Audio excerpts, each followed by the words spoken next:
प्रणाम, हर हर महादेव। और बहुत खुशी का बात है कि आज हम सब आए हुए हैं आयुष्मान फार्म हाउस में। डायरेक्टर पी कृष्णा जी के डायरेक्शन में मनीषा जी आई हुई है, बहुत ही अच्छे एक्ट्रेस है। और हमारे जीजी स्टार नीरज निराला है। क्या बात है, जियो शेर। तो सुनिए मनीषा जी से मेरे ब्लॉग्स के बारे में क्या बोल रही है, आप सब बोलिए। सुनिए। कृष्णा कैंचा ब्लॉग्स। हमारे कृष्णा जी का एक चैनल है, कृष्णा कैंचा ब्लॉग्स।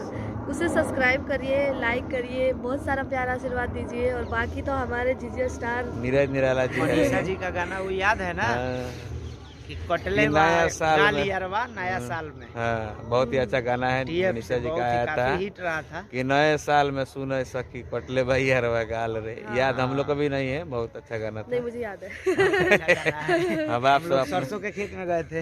हाँ, बाकी आप सब अपना तुम्हारा ये आशीर्वाद बनाए रखिए। जय माता दी, जय हर हर माता दी। हर हर महादेव।